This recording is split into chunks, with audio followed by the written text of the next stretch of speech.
Salam uşaqlar. Bugün biz düz xəttin tənliyi və düz xətlərin qarşılıqlı vəziyyəti bölməsindən bəzi sualların izahına baxacağıq.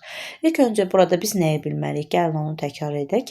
Deməli, biz 2 nöqtə verilərsə, 2 nöqtədən keçən düz xəttin tənliyi düsturunu bilməliyik.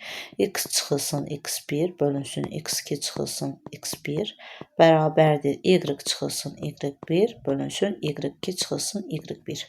Yəni bu 2 nöqtədən keçən düz xəttin tənliyi düsturudur. Yəni sizə verilir ki, A 1-4 və B 2-5 nöqtəsindən keçən düz xəttin tənliyini tapın. Burada x1 y1 götürürsən, birinci nöqtəvi, ikinci nöqtəvin koordinatlarında x2, y2 götürüb həll edib yerinə qoyursan. Yəni bunu indi biz test onsuz da misal üzərində işləyəcəyik. Və ya y bərabərdir kx plus b-də də bu iki nöqtəni qoyub sistem tənlik kimi həll edə bilərsiniz. Funksiyadan keçmişdik. Yəni bu düstursuz da tapmaq olar. Yəni iki cür həll eləmək olar. Çünki bilirik ki, düz xəttin tənliyi hansı funksiyadaydı? Y bərabərdir kx üstəgənsin b. Və ya kx-dır. B 0 olanda xüsusi hal y bərabərdir kx şəklinə düşür. Yəni bu şəkildə də tapa bilərsiniz. Məcbur deyilik ki, birinci düsturdan istifadə edək.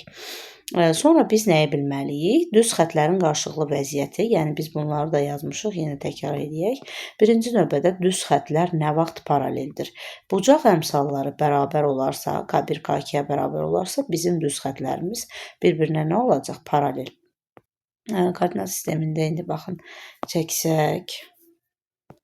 Yəni bu hardan alınır? Baxın, gördüyünüz kimi əgər paraleldirsə bu düz xətlər, yəni D1 D2-yə paraleldirsə, D1 məsələn y bərabərdir K1x plus B1-dir, D2 də y bərabərdir K2x plus B2-nin düz xəttidir.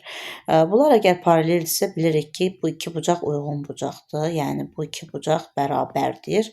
Biz də bilirdik ki, bu bucağın tangensi K-yə bərabər edir, düzdürmü? K bərabərdir tangens alfa. Yəni ikisində də eyni qiymət aldığına görə o zaman K1 də tangens alfadır, K2 də elə bil tangens alfadır. Buradan alınır ki, K1 bərabərdir K2. Yəni düz xətlər paralel olarsa, bucaq əmsalları mütləq bir-birinə bərabər olmalıdır. Amma gördüyünüz kimi B-lər bərabər deyil. Yəni burada B-ni burada kəsib, burada isə bu tərəfdə kəsib. Yəni B-lər bərabər olmamalıdır. İkinci halda biz nəyə baxacaq? Düz xətlərin perpendikulyarlığına. Deməli, düz xətlərin perpendikulyarlıq şərti, məsəl üçün 2 dənə bizə yenə düz xət verilir uşaqlar. Bu düz xətlərimiz perpendikulyardır. O zaman K1 vurulsun K2-nin hasili -1 olmalıdır. Yəni bucaq əmsallarımızın hasili nəyə bərabər olmalıdır? -1-ə. Belə baxsaq əgər görərik ki, burada bucağımız absissuxunun əmələ gətirdiyi bucağa baxın alfa. Burada isə yəni əslində bu bucaq 90 plus alfadır da, düzdürmü? Üç bucağın xarici bucağıdır. Yəni onda mən fikir verirəm ki, mənim K1-im tangens alfadır. K2-m də tangens 90 plus alfadır. Biz bilirdik ki, 90-da atırıq, düzdürmü? Ad dəyişir və olur mənfi kotangens alfa. Yəni burada bir dəyişiklik baş verdi. Və bunları biz alt-alta vursaq, K1 vur K2 bərabərdir tangens alfa vurulsun mənfi kotangens alfa. Və hasildə axı qaydada K1 vur K2 bərabərdir. Tangensi kotangensə vuranda 1 eləyirdi, qabağında da mənfi işarə var, alınır -1. Yəni bu da onun isbatıdır. Deməli, düz xətlər perpendikulyar olarsa, K-ların hasili nəyə bərabər olmalıdır uşaqlar? -1-ə. Üçüncü bizim şərtimizə baxaq. Bir də üzr istəyirəm. Baxın, burada yenə B-lərimiz fərqlidir. Yəni B-lərlə əlaqəli bir şey yoxdur. B1-lər fərqlidir, bərabər deyil ümumiyyətlə. Baxaq indi üçüncü şərtimiz üst-üstə düşə bilər düz xətlər. Düz xətlər əgər üst-üstə düşürsə, yəni bir düz xət çəkdim, yenə o biri düz xətti çəkdim üstündən çəkdim. Onu deməli bunların K-ları da bərabər olmalıdır. Təbii ki, eyni düz xəttdə, çünki B-ləri də bərabər olmalıdır. Yəni onda deyirik ki, biz düz xətlər üst-üstə düşür. Düz xətlər nə edir? Üst-üstə düşür. Aha. Nə vaxt? K1 bərabərdir K2, B1 bərabərdir B2 olarsa. Deməli, paralellik şərtini dedik, perpendikulyarlıq şərtini dedik, üst-üstə düşür dedik. Bir də kəsişir şərti var. Yəni istənilən bir bucaq altında kəsişir. Məsələn, o zaman burada təbii ki, biri bu ayrı da olacaq, bu da ayrı bir bucaq olacaq. Ona görə K1 bərabər deyil, K2 olmalıdır. Təbii ki, yenə gördüyünüz kimi B-lər ümumiyyətlə fərqlidir. Yəqin ki, aydın oldu bu şərtlər. İndi mən istəyirəm keçək dərsimizdəki sualların izahına. Birinci sualdan başlayıram. Bizə nə verib? AX üstəgənsin BY bərabərdir AB düz xəttinin OX oxunun müsbət istiqaməti ilə əmələ gətirdiyi bucaq. Biz bilirdik ki, düz xəttin OX oxunun müsbət istiqaməti ilə əmələ gətirdiyi bucaq bura 60 dərəcədir. Nə idi? Tangens alfa, yəni K idi. K bərabərdir tangens 60-a. Tangens 60-ımız da bilirik ki, nədir? Kökətdə 3-dür. Deməli, bizim K-mız kökətdə 3-dür. İndi biz bu misalda K-nı tapmalıyıq. K-nı tapmaq üçün bir düz xəttdə K-nı tapmaq üçün sən həmin düz xətti Y bərabərdir KX üstəgəl B şəklinə gətirməlisən ki, orada K-nı görə bilərsən mütləq şəkildə. İndi biz onu bu şəklə gətirəcəyik. Yəni, birinci buradan Y-ı tək saxlayaq. BY bərabərdir AX ataq o tərəfə. Mənfi AX üstəgənsin AB. Hər tərəfi nəyə böləcəm? B-yə böləcəm ki, Y-ı tapım. Mənfi A böl B for X üstəgənsin AB böl B. Buradan da alırıq ki, mənfi A böl B X üstəgənsin A. Deməli, mənim misalımın K-sı nədir? Mənfi A böl B bərabərdir nəyə uşaqlar? K-nı burada kökətdə 3 tapdıq. Sualda da sizdən A böl B-ni istəyir. Onda A böl B də bərabər olar nəyə? Mənfi kökətdə 3-ə. Yəni, birinci sualda olduğu cavabımız Y bəndi. İndi baxırıq 2 eynidir 3-cü sualımıza. Yine 3-cü sualımızda 4x üstəgənsin 3y bərabərdir 7. Düz xətdən bucaq əmsalını istəyir. Yəni, bizdən K-nı istəyir. Bunu görmək üçün mütləq düz xətti bizi y bərabərdir kx plus b şəklinə gətirməlisiniz. 3y bərabərdir mənfi 4x üstəgənsin 7. Hər tərəfi bölürük 3-ə, mənfi 3-də 4x üstəgənsin 3-də 7. Bizdən K-nı istəyir. Deməli, mən K-nı tapmaq üçün x-in qarşısındakı ədədi götürməliyəm. K oldu mənfi 3-də 4. Yəni, cavabımız oldu 3-cüdə yenə Y variantı. 4 də eynidir. 5-ci suala baxıram. 5-ci sualda bizə koordinat sistemində düz xət verilib. Y, x. Baxırıq, həmin düz xət paralel düz xətdir. Paralel düz xətdə sabit funksiya idi, yadınızdadırsa. Aha, mənfi 1 və 4. Yazdım. Mənfi 1, 4 nöqtəsindən keçir. Koordinat müstəvisində B nöqtəsindən keçən düz xəttin tənliyi hansıdır? Yadımızdadırsa biz demişdik ki, Y oxuna paralel olan düz xəttin tənliyi x bərabərdir A şəklində olur. Yəni, biz buradakı x-i götürəcəyik də, x bərabərdir hardan keçib bu uşaqlar? Mənfi 1-dən. Bu x bərabərdir mənfi 1 düz xəttinin tənliyidir. Yəni, cavabımız oldu 5-ci sualda C variantı. Yəni, burada məsələn bu nöqtəni də götürsəm, ki, bu nöqtənin nəyi dəyişir? 2 götürək, 2-dir, yenə x-i mənfi 1-dir. Məsələn, bu nöqtəni götürsəm, tutaq ki, burada mənfi 3, yenə 1 mənfi 3-dür. Yəni, demək istəyirəm ki, y-ın istənilən qiymətində x eyni qiyməti alır. Yəni, bu sabit funksiya adlanırdı. X bərabərdir mənfi 1. Keçdik 6-da eyni tipli sualdır. 7-ci suala baxırıq. 7-ci sualda bizə deyir ki, 8 mənfi 6 cütü AX üstəgənsin 4y bərabərdir 32 tənliyinin həlli olarsa A-nı tapın. Yəni, bu tənlik, bu cüt, bu tənliyin həllidir sözü o deməkdir ki, yəni x-in yerinə 8, funksiyada x-in yerinə 8, y-in yerinə mənfi 6 qoya bilərsən. Qoyaq. A vurulsun 8, üstəgənsin 4 vurulsun mənfi 6 bərabərdir 32-yə. 8A çıxılsın 24 bərabərdir 32-yə. 8A bərabərdir 56-ya. A da bərabərdir 7-yə. Yəni, cavabımız oldu bizdə 7-də C variantı. Keçirəm növbəti 9-cu suala. 9 və 10 eynidir. 8 və 9 eynidir. 9 izah edək. Bizə deyir ki, A-nın hansı qiymətində 2x plus 5y bərabərdir 8 və 3x üstəgənsin AY bərabərdir 5 tənliyi ilə verilən düz xətlər paraleldir. Düz xətlərin paralellik şərti nə idi uşaqlar? Biraz öncə izah elədik. K1 bərabərdir K2. Amma hazırda mən onu görə bilmirəm. Çünki mənim düz xəttim y bərabərdir kx plus b şəklində deyil. İndi həmin şəklə gətirəcəm. İlk öncə birincini gətirim. Yəni 5y tək saxlayıram. bərabərdir nəyə? Mənfi 2x üstəgəlsin 8. Hər tərəfi 5-ə bölərəm. Mənfi 5-də 2x üstəgəlsin 5-də 8. Əla. Getdim ikinciyə. İkincidə də y-ı tək saxlayaram. A y bərabərdir. Mənfi 3x üstəgəlsin 5. Hər tərəfi a-ya bölərəm. Mənfi 3 böl ax üstəgəlsin 5 böl a. İndi mənim k-larım bərabər olmalıdır. Yəni, mənim birinci misalımda k mənfi 5-də 2-dir. X-ın qarşısındakı da. Burada isə k mənfi 3 böl a-dır. Mən bunları neyniyirəm? Bərabərləşdirirəm və tənasibi həll edirəm. Mənfiləri ataram. 2a bərabərdir. 5 vurulsun 3-ə. Aha. Haradasa səhvlik eləmədik. Baxaq. 2x üstəgəlsin 5 bərabərdir 8. 3x üstəgəlsin ay bərabərdir 5-ə. Biz ay-ı tək saxladıq. Mənfi 3x üstəgəlsin 5. Hər tərəfi böldük a-ya. Bəli, düzdür. Hə, yox, düzdür. 2a bərabərdir 15.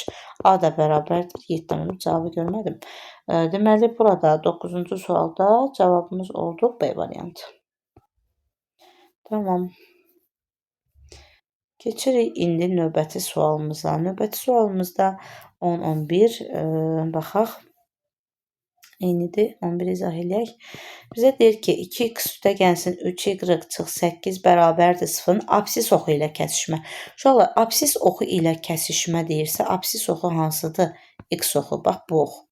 Bu oxla kəsişəndə düz xətt. Bax, bu görürsünüz, absislə kəsişəndiyi nöqtə buradır da. Bu nöqtədə y 0 olur.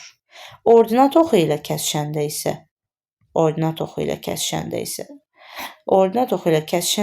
x 0 olur. Yəni, deməli deyir ki, absis oxu ilə kəsişmə, yəni mən y-ın yerinə 0 qoymalıyam.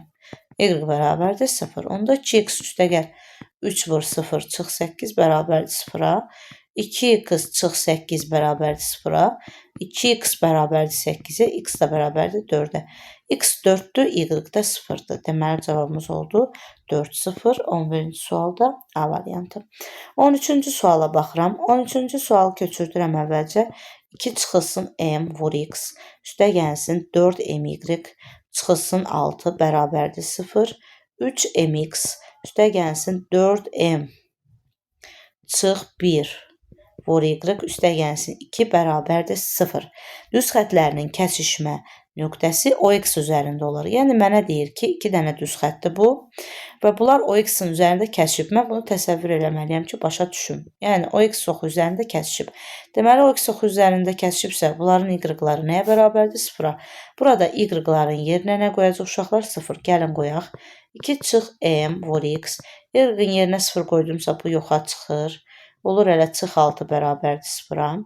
Burada da y-ın yerinə 0 qoydumsa 0 nəyəsə vurduq 0 edir. Qalır 3mx üstəgəl 2 bərabərdir 0. Buna sistem təlini kimi baxa bilərik. Gəlin ilk öncə vurub açaq. 2x çıxılsın mx çıxılsın 6 bərabərdir 0. Burada da biz mx-i tapa bilərik əslində.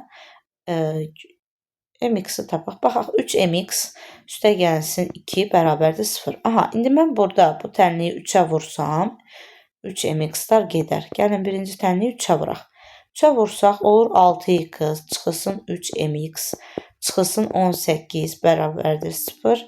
Aşağıda da 3mx üstəgəlsin 2 bərabərdir 0. Alt-alta toplayıram. Mənfi 3mx-dən müsbət 3mx getdi. 6x mənfi 18-in üstünə 2 gəldim. Mənfi 16 bərabərdir 0-a. 6x bərabərdir 16-ya. X da bərabərdir 16 böl 6. Yəni, ixtisar etsəm 8 böl 3. Amma bizdən x-i yox, m-i istəyir. Ona görə də gətirib burada yerinə qoyacam.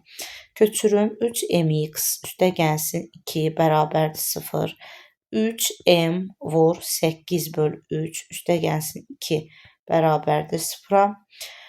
3-ləri ixtisar apardım. 8m üstəgəlsin 2 bərabərdir 0-a. 8m bərabərdir mənfi 2-yə.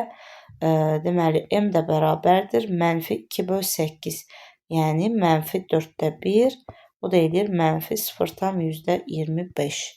Yəni, 13-cü sualda cavabımız C variantıdır. Bəli, gördüyünüz kimi bu şəkildə həll elədik. Deməli, 15-ci suala baxıram. 15-ci sualda mənə deyir ki, 4x üstəgənsin 3y. 4x üstəgənsin 3y çıxılsın 24 bərabərdir 0.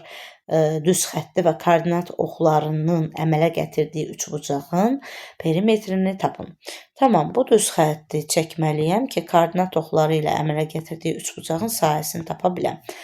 Mən bilirəm ki, düz xətt koordinat oxları ilə kəsişmə nöqtəsi deyilsə, yəni birinci x ilə kəsişmə nöqtəsini tapmalıyam, bir də y ilə kəsişmə nöqtəsini tapmalıyam. OX ilə kəsişmə deyəndə bayaq dediyimiz kimi y-ın yerinə nə qoymalısınız? 0. Qoyaq y-ın yerinə 0. 4x üstəgənsin 3 vur 0. Çıx 24 bərabərdir 0. 4x bərabərdir 24-ə, x də bərabərdir 6. Deməli, 6 0 oldu. Birinci x-i yazıram, sonra y-i. İkinci, o y ilə kəsişməni tapım. Koordinat oxları ilə kəsişmə deyəndə hər ikisini eləməlisiniz də. Koordinat oxları o x, o y daxil. Bu səfər x-in yerinə 0 qoyacam uşaqlar. Qoyaq. 4 vur 0 üstəgənsin nə idi? 3y çıxıq 24 bərabərdir 0. 3y bərabərdir 24-ə, y də bərabərdir 8-ə. Bu da oldu 0, 8. İndi mən bu nöqtələri quracağam. 6, 0 nöqtəsi x oxunun üzərində 1, 2, 3, 4, 5, 6 bu nöqtədir. 0, 8, 1, 2, 3, 4, 5, 6, 7, 8 bu nöqtədir. Bunu birləşdirdim. Çünki koordinat oxları ilə əmələ gətirdiyi üçbucaq, yəni bu üçbucaqdan söhbət gedir də uşaqlar. Koordinat oxları ilə əmələ gətirdiyi, bax, oxlarla. Düzbucaqlı üçbucaqda bilirsiniz ki, bu. Çünki koordinat sistemi düzbucaqdır da hamısı.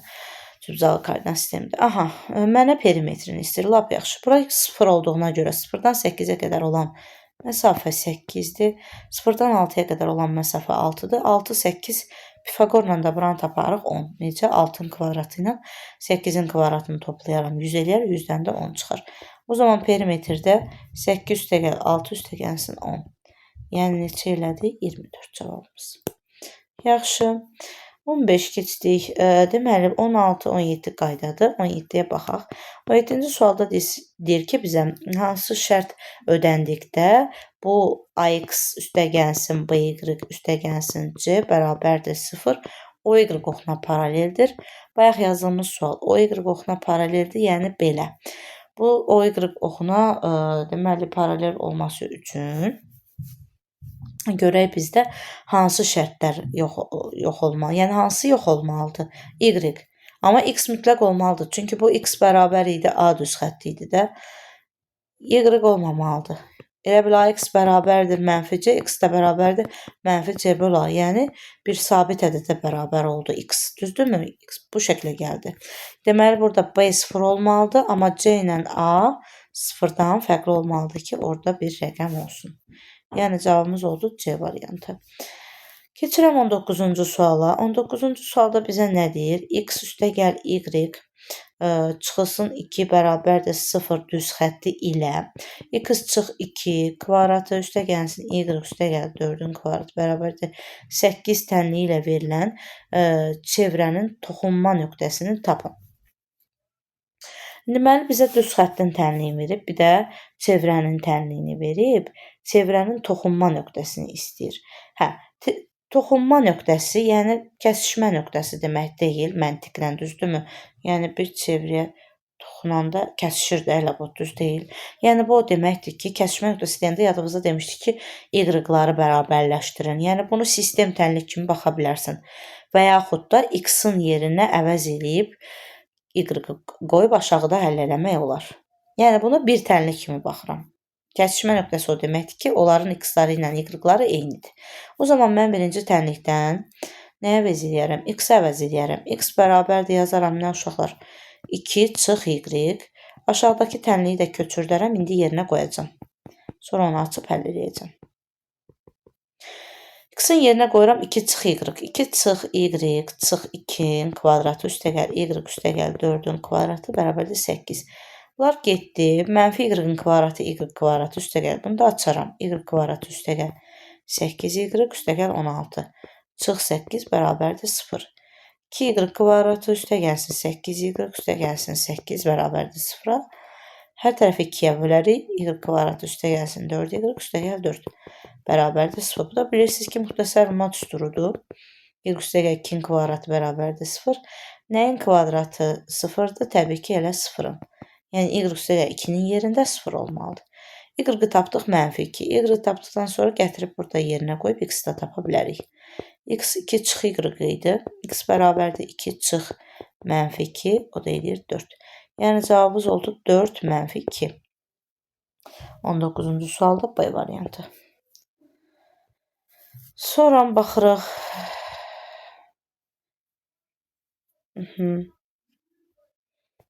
20-ci sual fərqlidir. Deməli, deyir ki, bu nöqtədən 20-ni də yazaq gəlin. A -1, 2 nöqtəsindən keçən və 3x çıx y çıx 2 bərabərdir 0 düz xəttinə paralel olan düz xəttin tənliyini göstərin. Yəni, bu düz xəttdən keçən əvvəlcə biz quraq funksiyanı. Yəni, bu y bərabərdir kx üstəgəl b-dir də, hə? Uşaqlar, x-in yerinə qoyacam, qoyaram, x-in yerinə qoyacam, amma öncə bunu eləməyək. Çünki burada mənə deyir, bu düz xəttə paraleldir. Düzdür? Paraleldirsə k-ları eyni olmalıdır. Yəni, mən buradan ilk öncə gəl k-nı tapım.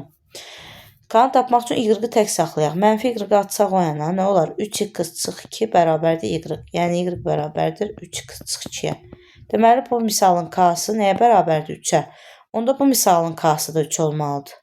Çünki axı paraleldir deyir bu düz xəttlər. Yəni, y bərabərdir aldıq ki, 3x plus b. İndi qoyaram yerinə. Çünki bu nöqtə, bax, A -1, 2 nöqtəsi bu düz xəttdən keçir. Qoyaq indi. Y-ın yerinə 2 qoyuram. X-in yerinə isə qoyacam nəyi? -1-i. Üstəgəl b. 2 bərabərdir -3 üstəgəl b. B də bərabərdir 5-ə. Yəni, tapdım ki, y bərabərdir nəyə? 3x. 3x üstəgəl 5. Cavab oldu 20-də C variantı.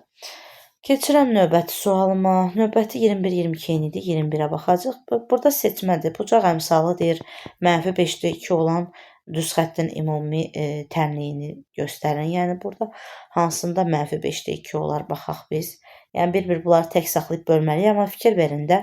Yəni, mənfi deyirsə, mütləq ikisi də bu tərəfdə müsbət olmalıdır ki, həmin şey olsun. Yəni, y-ın əmsalı 5 olmalıdır. Baxım, yəqin ki, ələ bəndir. 2x üstə gəlsin 5y üstə gəl. C bərabərdir 0. 5y-ı tək saxlayırıq. -2x minus c yazırıq. Hər tərəfi də 5-ə bölürük. Görürsünüz, bax, bu 5 məxrəc y-ın əmsalıdır. -5-də 2x çıxılsın c bölü 5. Gördünüz, elə A bəndindəymiş. 21-ci sualda oldu A bəndi. 22 keçdik. 23. 23-cü sualda bizə deyir ki, m-in hansı qiymətində A 5, 3, B, M, -6 və C, 7, 5 nöqtələri bir düz xət üzərindədir. Deməli, bu bir düz xət üzərindədir. O deməkdir ki, yəni mən baxıram, qururam əvvəlcə, başa düşüm. 5, 3 nöqtəsi 1, 2, 3, 4, 5, 1, 2, 3, 5, 3 nöqtəsi. Sonra 7, 5, 1, 6, 7, 4, 5, 7, 5 nöqtəsi olsun bu da. 7, 5. Bu oldu C nöqtəsi. Bu da oldu nə? Bunu yazım bir dənə 7, 5'dir. Bu da 5, 3'dür. Bir də B, M -6. -6 yəni y-ın -6 1, 2, 3, 4, 5, 6 -6. Bu nöqtədir. M-i də indi bilmirəm də. Düz xət keçirək bir dənə buradan. M də olsun bura. M də budur tutaq ki.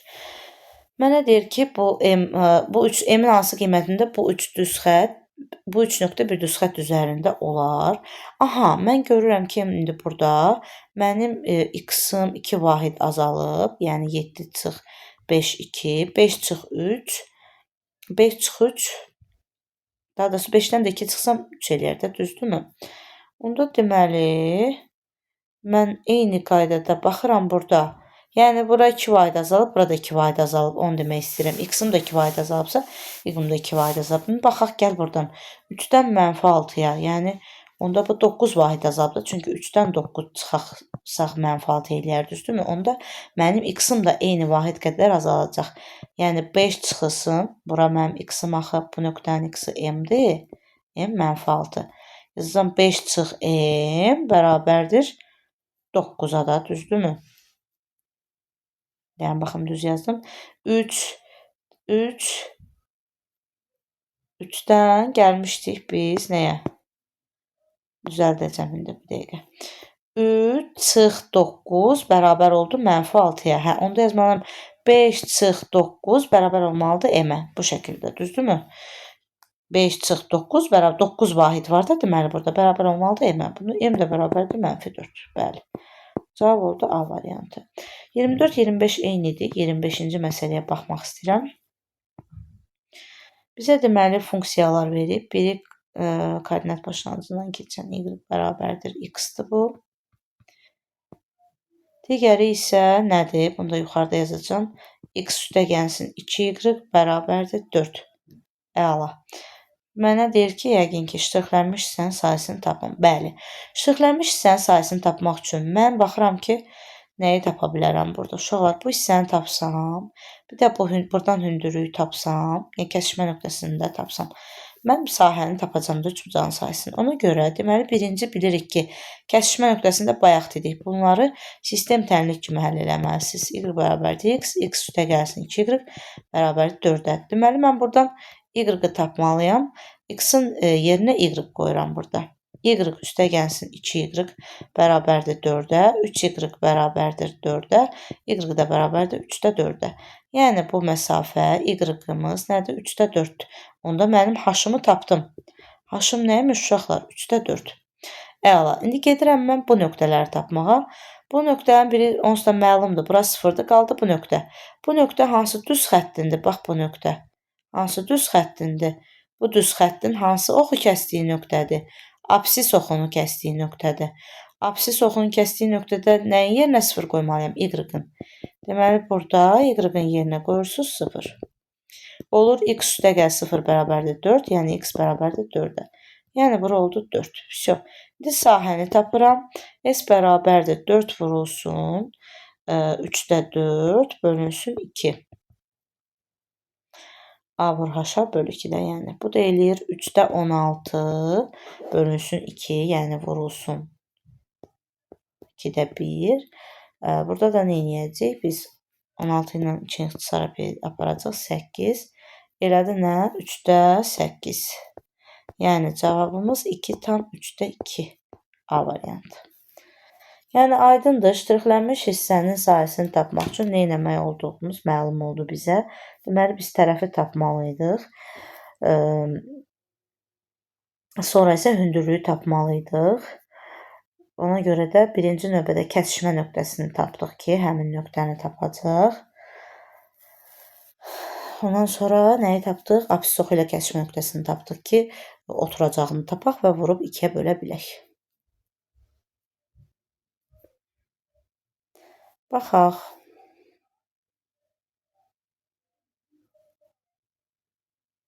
Sonra baxırıq uşaqlar 27-yə. 27-ci məsələdə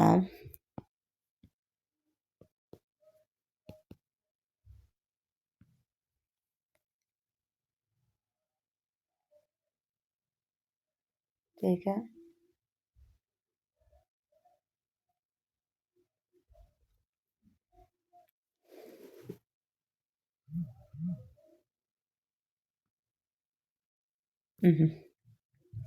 Yaxşı çəkmədim.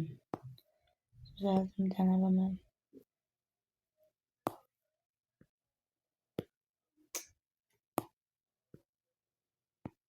Aha. İlk öncə gəlin bunu çəkək.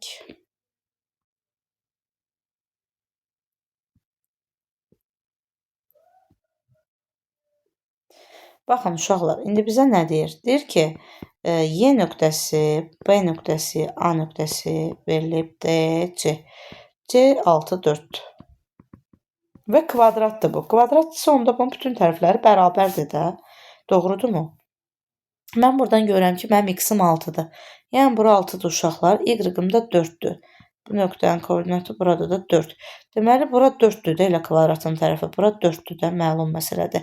Onda 6-dan 4-ü çıxaram. Bu nöqtənin x-ini taparam 2. X-i 2-dir, y-ı da gördüyünüz kimi 4-dür. Yəni bura olar 2, 4. Belədir axı nöqtənin koordinatı. Perpendikulyar olduğuna görə yuxarı qaldırıram. Yəni görürəm ki, hansı qiymətdədir? 4-dədir də gördüyünüz kimi. 2, 4 oldu bu nöqtənin koordinatı. Bu tərəfi də eyni şəkildə tapa bilərik. Bir dəqiqə, mən yerini səhv qeyd elədim. Burada 2, 0-dır. Təbii ki, x oxunun üzərində 2. X oxunun üzərində y 0-da 2, 0-dır. Burada da 2, 4. X-ımız 2-dir, y-ımız da 4-dür də. Gördüyünüz kimi y-ımız 4-dür, x-ımız da nədir? 2-dir. Burada isə x oxunun üzərində olduğuna görə x-ımız 2-dir, y-ımız isə 0-dır. Tamam, bu nöqtələri biz indi qeyd elədik. İndi oxuyuram. Deyir ki, A-ya YB-yə bərabərdir. A-ya YB-yə bərabərsə, deməli Y orta nöqtədir də. Y nədir? Orta nöqtə. Orta nöqtənin koordinatlarını tapmaq üçün B ilə A-nı toplayıb 2-yə böləcəm. X-ları toplayıb 2-yə bölürəm. Bir də Y-ları toplayıb 2-yə bölürəm. Yəni Y nöqtəsinin koordinatını tapdım 2, 2. Y nöqtəsi də nə oldu uşaqlar? 2, 2 nöqtəsi. C və Y nöqtələrindən keçən düz xəttin absis oxunu, ordinat oxunu kəsdiyi nöqtənin koordinatlarını tapın. Baxıram, yəni ordinat oxunu kəsdiyi koordinatların tapmaq üçün gəlin baxaq ilk öncə C və Y nöqtələrindən keçən düz xəttin tənliyini quracaq. Bizə hər iki nöqtə verib burada. 2 nöqtəni də yazıram. Deməli Y2, 2 və C6, 4 nöqtəsindən keçən düz xəttin tənliyini necə qura bilərik? Uşaqlar, dediyim kimi y bərabərdir kx plus b ilə də qura bilərik. Ya da bayaq yazdığım düsturu da istifadə edeyim. Görün burada necə olur. O birini onsuz da bilirsiniz. 2 nöqtədən keçən düz xəttin tənliyi düsturudur bu. Deməli, x çıx x1, x çıx x1, yəni x-in yerinə 2 qoydum. Bir də x2 çıx x1, x2 çıx x1, yəni mən 6-dan çıxacam ikisini. Bərabərdir. Y çıx y1, y çıx y1, yəni y1-in budur, x1, y1-in budur uşaqlar. x2, y2-in budur. Y çıx y1, yəni mən y1-im 2-də qoydum. Y2 çıx y1, yəni 4 çıxılsın 2. Y çıx 2 bölünsün 4 bərabərdir. Y çıx 2 bölünsün 2. Burada hər tərəfi 2-yə vuraram ki, məxrəcləri ata bilim. Məxrəcləri ataram. Alaram ki, 2y çıx 4, birinci y yazdım. X çıx 2. Buradan da 2y bərabərdir. X çıx 2 üstəgəl 4. Yəni 2y bərabərdir x üstəgəl 2, y də bərabərdir 2-də 1 x üstəgəlinsin 1. Mənə deyirdi ki, bu nöqtələrdən keçən C və Y nöqtələrindən keçən düz xəttin tənliyini qurdum. Düz xəttin ordinat oxunu kəsdiyi deyirsə, x bərabərdir 0 olmalıdır. Burada x-in yerinə 0 qoyursunuz. 0 üstəgəl 1, bu da elədir 1. Yəni nöqtə oldu 0, 1 nöqtəsi. Yəqin ki, aydındır məsələnin həlli. Keçirəm növbəti sualımıza. Növbəti sualımız 28-29 eynidir. 29-u izah eləyək. Bizə deyir ki, 4x plus by bərabərdir 43 düz xətti B 7 mənfi 3 nöqtəsindən keçir. Bu düz xəttin bucaq əmsalını tap. Deməli, bu nöqtədən keçir o deməkdir ki, x-in yerinə 7, y-ın yerinə mənfi 3 qoy.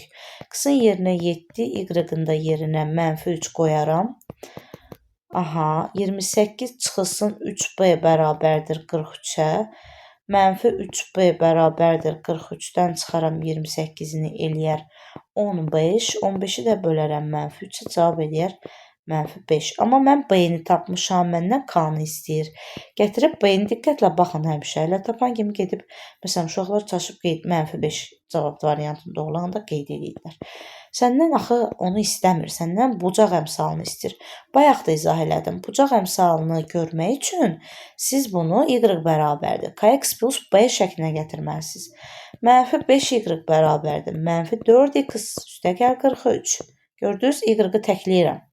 Sonra hər tərəfi -5-ə bölürəm. Mənfiyə böldüm, müsbət 5-də 4x üstə gəlsin -5-də 43. Məndən də istəyir bucaq əmsalı. Bucaq əmsalımız 5-də 4 və ya 0,8 olacaq. Bizim cavabımız da 29-dur. Aha. Keçirəm növbəti 31-ci suala. Bizə deyir A böyükdür 0, B böyükdür 0, AX üstə gəlsin BY üstə gəlsin 1 bərabərdə 0 düz xəttlə koordinat oxları ilə əmələ gətirdik. Koordinat oxları ilə əmələ gətirdik deyiriksə, biz burada uşaqlar yenə x bərabərdir 0 qoyub, yəni bir dəfə o y-a kəsmə, x-in yerinə 0 qoyuram. BY plus 1 bərabərdir 0-a, y bərabərdir -1 böl b. Bir də y bərabərdir. Koordinat oxları ilə deyəndə ikisini də eləməlisiniz. AX plus 1 bərabərdir 0-a, x də bərabərdir -1 böl a-ya. Deyir, koordinat oxları ilə əmələ gətirdik. Deməli, burada a da mənfidir. Uşaqlar, 30. Mən sizə 31-i yazıram, düzdür. A müsbətdir, B müsbətdir. AX plus BY plus 1 bərabərdir 0. Düz xəttin koordinat oxları ilə əmələ gətirir. Üçbucağın sahəsi. Hə. İndi əgər A müsbətdirsə, uşaqlar, B də müsbətdirsə, biz mənfi ədədi müsbət ədədi bölündə mənfi edəcək. Yəni, x-imizdə mənfi olur, y-imizdə mənfi olur. Onda biz bunu 3-cü rübdə qurmalıyıq. Yəni, x bərabərdir -1 böl a, tutaq ki, buradır. Y də bərabərdir -1 böl b, buradır. Bu oxlarla əmələ gətirdiyi üçbucaq bayaq izah elədik bu sualdan. Burada da deyir, bu üçbucağın sahəsi, yəni s bərabərdir 2. S düzbucağı üçbucağın sahəsi nə idi? Katetləri hasilinin yarısı. Yəni 1 böl a. Niyə 1 böl a götürdüm? Zaten məsafədir bu. Biz burada müsbət götürməliyik. Təbii ki, məsafə mənfi olmur. 1 böl a bölünsün 1 böl b böl 2 bərabərdir 2-yə. Çünki düzbucağı üçbucağın sahəsi katetləri hasilinin yarısıdır.